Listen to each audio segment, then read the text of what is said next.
UK, we're joined by Dr. Bharat Pankania, a senior clinical lecturer at the University of Exeter. He speaks to us from the city of Bath. And Dr. Pankania, early in the program, I spoke with the director of the coronavirus ward in Tel Aviv Ichilov Hospital. They're supposed to be getting the vaccinations, and his staff just maybe even next week. And he said there is some resistance, even among the staff workers at the hospital, to getting the Pfizer vaccine, concerns about it. What about that in the UK? Is there much resistance among people to getting really this untested? I mean, it was tested, but one that certainly went on an unprecedented fast track. Well, what we will find, and we are finding, is that the majority of the people will accept the vaccine.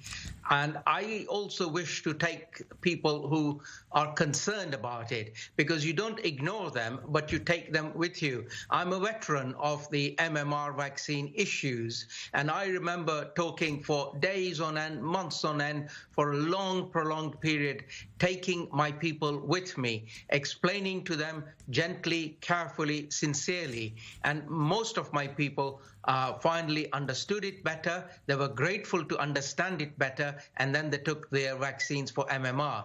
And the same applies now. If there are many people who are concerned, you explain to them, show them, educate them, and take them with you. And I'm sure that will happen. Now, the doctor we spoke with suggested that the Prime Minister, the President of Israel, top officials take it to set an example. In the U.S., 3 former presidents, Barack Obama, George W. Bush, Bill Clinton, have already said they're going to follow that example. What about in the UK? Are the government figures there stepping up to get this vaccine?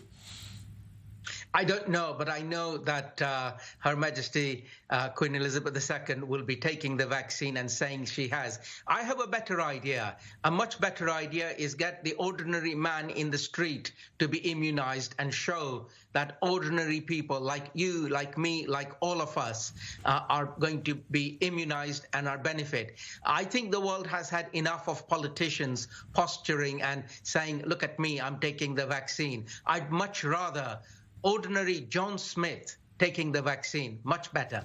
Now, this, of course, is the Pfizer vaccine, as we said, which is being sent from the U.S., and there are issues with storage, complications of it being sub-zero weather. Now, of course, in the U.K., there are efforts to develop a vaccine, the AstraZeneca, which did run into some complications in its own trials. We don't have to go into details. What is the status there of the AstraZeneca vaccine?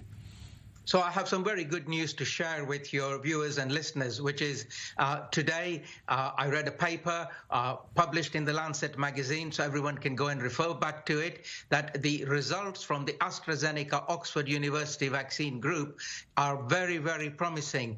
And in view of their very promising results of the pooled trial data from Brazil, South Africa, and the UK, I think it is only a matter of time when the AstraZeneca Oxford vaccine is also licensed. And when it is licensed, we can rest assured millions of people can be very, very quickly immunized, because it is a much easier vaccine to administer and distribute and transport. Right. We did hear the Health Secretary, Matt Hancock, start saying that we might see this spring things starting to return to normal in the UK.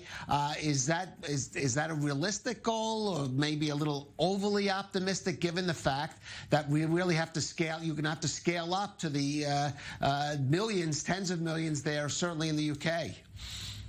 So I would rather say 6 months rather than 3 months. But the very important thing is that no country is an island on its own. So my advice is, via the WHO and all the world governments, is when you are all immunized globally, the situation in your own country will also get better. And therefore, now is the time to introduce vaccinations in your country as well as all the other countries, especially those that cannot afford it, because it is in your own self-interest that many people globally are immunized. That's the way it works best. Right, good point. I mean, this disease spread globally, so it really, in a sense, has to be cured globally in order to be effectively stamped out.